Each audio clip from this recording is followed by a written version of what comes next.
नमस्कार मित्रों, महाचिति YouTube channel में एक बार फिर आपका हार्दिक स्वागत है। जीवन और जगत रूपी काव्य के एक अनुच्छेद पर मैं यहाँ बैठा हूँ और काव्य को लेकर आपसे कुछ अपनी राय, अपनी सोच साझा करना चाहता हूँ। आज से लगभग 5000 वर्षों पूर्व संकलित हुए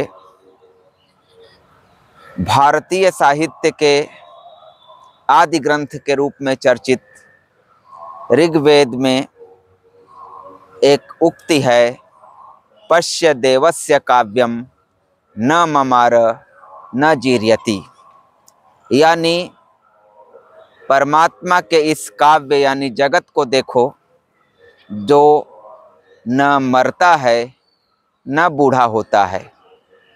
जगत कभी खत्म नहीं होता, उसकी निरंतरता बनी रहती है और निरंतरता के साथ प्रति क्षण इसकी पुनः नवीनता या पुनर्नवता बनी रहती है और क्षणे क्षणे यन्नवता मुपैति तदेव रूपम रमणीयताया। शिशुपाल वधम महाकाव्य में महाकवि माघ ने लिखा है कि क्षण क्षण में जो नवीनता प्रदर्शित करे वही रमणीयता का रूप है।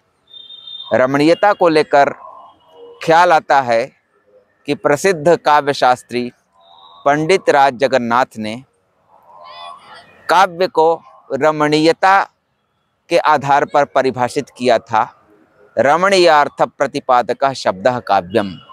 रमणीय अर्थ को प्रतिपादित करने वाले शब्द को काव्य कहते हैं। काव्य और साहित्य समानार्थी शब्द हैं। काव्य शब्द कुछ अधिक प्राचीन है, साहित्य उसकी तुलना में बहुत बाद का है। हम जानते हैं कि अगर ऋग्वेद को 5000 वर्षों का माने तो कम से कम 5000 वर्ष पूर्व काव्य शब्द दुनिया में आ चुका था। लेकिन साहित्य शब्द कब आया? उसी का समानार्थी संभवतः 1300 या 1400 साल पहले भर्तृहरि का नीति शतक आप पढ़ें। साहित्य संगीत कला विहीन साक्षात पशु पुच्छ विषाणहीन। साहित्य संगीत और कला से विहीन जन पूंछ और सींग रहित साक्षात पशु की तरह हैं। भर्तृहरि ऐसा कहते हैं। यानी साहित्य संगीत और कला से विहीन व्यक्ति को भर्तृहरि ने पशु से भी नीचे का दर्जा दिया है, क्योंकि आगे कहा है कि वह एक ऐसा पशु है जो तृणम न खादन नपि जीवमानः तद्भागधेयम परमम पशूनाम। वह घास नहीं खाता लेकिन जिंदा रहता है, यह पशुओं का सौभाग्य है।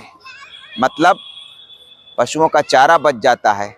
तो साहित्य को इतना बहुमान दिया था भर्तृहरि ने, और साहित्य शब्द का प्रयोग भर्तृहरि तक आते आते काव्य के अर्थ में रूढ़ हो चुका था। लगभग 6ठी सदी के काव्य शास्त्री भामह के काव्यालंकार को हम पढ़ते हैं तो शब्दार्थौ सहितौ काव्यम, शब्द और अर्थ के सहभाव को यानी बराबरी के स्तर पर शब्द अर्थ की स्थिति जिस विधा में हो उसे वे काव्य कह रहे हैं। तो शब्दार्थौ सहितौ काव्यम, शब्द और अर्थ का मिलित भाव यानी एक साथ मिला होना, बराबरी के स्तर पर संतुलित अवस्था में, कि शब्द से सौंदर्य अधिक निकले कि अर्थ से अधिक निकले, दोनों के बीच होड़ हो जिस विधा में, वह है काव्य। और संभवतः इसी सहित शब्द के आधार पर साहित्य शब्द आगे काव्य के समानार्थी के रूप में चलने लगा। और जब चलने लगा तो फिर काव्य शास्त्र के ग्रंथ जो पहले काव्यालंकार, काव्यादर्श आदि नामों से लिखे जा रहे थे, साहित्य दर्पण या साहित्य मीमांसा इन नामों से लिखे जाने लगे। और एक समय जो काव्य शब्द और साहित्य शब्द समानार्थी थे, आधुनिक काल तक आते आते विचित्र परिघटना होती है कि काव्य शब्द सिकुड़कर छोटा हो जाता है केवल कविता के अर्थ में, जो साहित्य की एक विधा है। जैसे आज हम कहते हैं कि प्रसाद जी कवि हैं, प्रसाद जी काव्य लिखते हैं, लेकिन प्रेमचंद कवि नहीं हैं, प्रेमचंद काव्य नहीं लिखते। मतलब यह है कि केवल कविता को काव्य कह रहे हैं और कविता लिखने वाले को कवि, जबकि पुरातन परिभाषा में चाहे गद्य में लेखन हो या पद्य में, चूँकि साहित्य की बहुत सारी विधाएं गद्य की हैं, बहुत सारी विधाएं पद्य की हैं। जैसे कहानी गद्य की विधा है, उपन्यास गद्य की विधा है, या गद्य काव्य गद्य की विधा है, और महाकाव्य, खंड काव्य, बड़ी छोटी कविताएं, गजल, शेर व शायरी सब पद्य की विधाएं हैं। तो साहित्य में दोनों समेटे जाते थे और काव्य में दोनों समेटे जाते थे, क्योंकि साहित्य और काव्य दोनों समानार्थी थे। लेकिन आधुनिक काल में काव्य शब्द सिकुड़कर छोटा हो जाता है। तो आज की भाषा में हम प्रेमचंद को कवि नहीं कह सकते, लेकिन काव्य शास्त्र, भारतीय काव्य शास्त्र की भाषा में प्रेमचंद भी कवि हैं। क्योंकि जब बाणभट्ट कवि हैं जो गद्य काव्य लिखते हैं, कादम्बरी या हर्षचरित, दंडी जो दशकुमार चरित लिखते हैं, वे कवि हैं। तो गद्य काव्य की परंपरा भी थी, और काव्य शब्द इतना व्यापक था कि केवल शब्दों के माध्यम से सृजित विधा विशेष नहीं, बल्कि जिसको रंगमंच पर प्रदर्शित किया जाए, नाट्य या रूपक, उसे भी काव्य में समेटा गया था। उसे दृश्य काव्य कहते थे। काव्य के बड़े रूप दो हुए, एक दृश्य और एक श्रव्य। श्रव्य को आज हम पाठ्य कहेंगे, जो शब्दों पर जिसका विन्यास हो, शब्द से जिसकी रचना हो, ऐसे काव्य को अब पाठ्य कहेंगे। क्योंकि पुरातन काल में श्रव्य परंपरा थी, शायद काव्य कृतियों की प्रतियां उतनी नहीं बन पाती थी, इसीलिए कविता या कविता जैसी और विधाएं, चाहे गद्य में हो या पद्य में, वो सुनाने की चीज़ें थी। तो श्रव्य काव्य, दृश्य काव्य, ये बड़ा विभाजन था। दृश्य काव्य यानी नाटक या रूपक, और श्रव्य काव्य की फिर अनेक विधाएं हुई।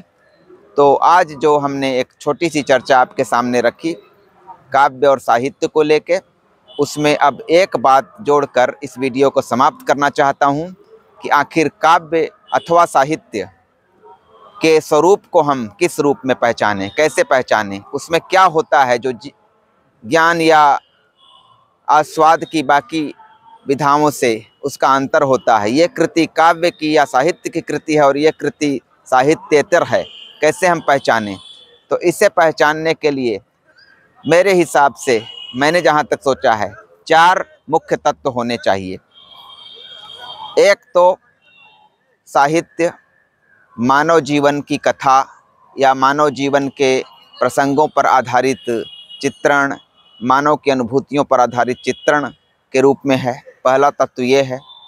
दूसरा, उसकी भाषा जो होती है रचनात्मक या कल्पना मूलक या सौंदर्य मूलक होती है, जो आम भाषा से अलग होती है। ऐसी भाषा में शब्द और अर्थ का संबंध तयशुदा नहीं होता कि पानी का अर्थ बस पानी ही होगा। पानी के अर्थ कभी एक से अधिक हो सकते हैं, या जिस अर्थ में लोक में पानी चलता है उससे कोई अलग प्रकार के पानी का अर्थ निकलने लगता है। अलंकार विधान होता है, हम जानते हैं, रहीमन पानी राखिए बिन पानी सब सून का उदाहरण आपके सामने है। तो भाषा का कल्पना मूलक प्रयोग।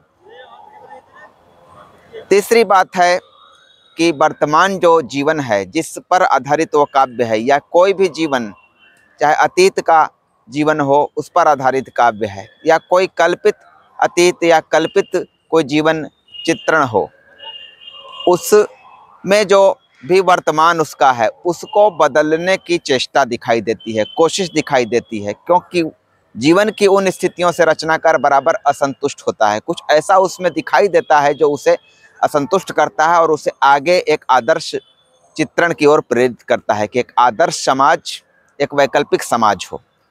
तो तीसरा तत्व है मानव जीवन स्थितियों के समानांतर एक आदर्श स्थिति का चित्रण करने की प्रवृत्ति। और चौथी बात है साधारणीकरण की प्रवृत्ति।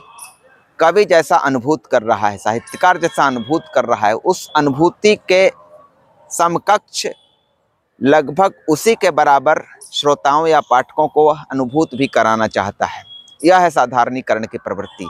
हम रामचरितमानस पढ़ते हैं या कुमार संभवम पढ़ते हैं या कामायनी पढ़ते हैं या गोदान पढ़ते हैं, तो रचनाकार ने जो अनुभूति की है रचते समय, उसी अनुभूति में हम अगर जाते हैं तो इसे साहित्य शास्त्र की भाषा में साधारणीकरण कहते हैं। तो ये चार तत्व जिसमें हों वह साहित्य है, वह काव्य है, नहीं हो तो काव्य नहीं है। और इसमें भी बाह्य रूप से हम पहचानना चाहें कि किसे हम साहित्य कहेंगे किसे नहीं कहेंगे, तो सबसे प्रकट चीज़ है उसका भाषा विधान। काव्य एक विशेष प्रकार का भाषा विधान ही तो है। हम कहते हैं कि ये जो पेड़ है सूखा हुआ है, एक भाषा तो ये हुई, और एक भाषा ऐसी हुई कि सामने रसहीन तरु विलास कर रहा है, तो ये कल्पना मूलक प्रयोग है भाषा का। तो साहित्य को भाषा से पहचानते हैं। एक सूत्रीकरण इस तरह से भी किया जा सकता है।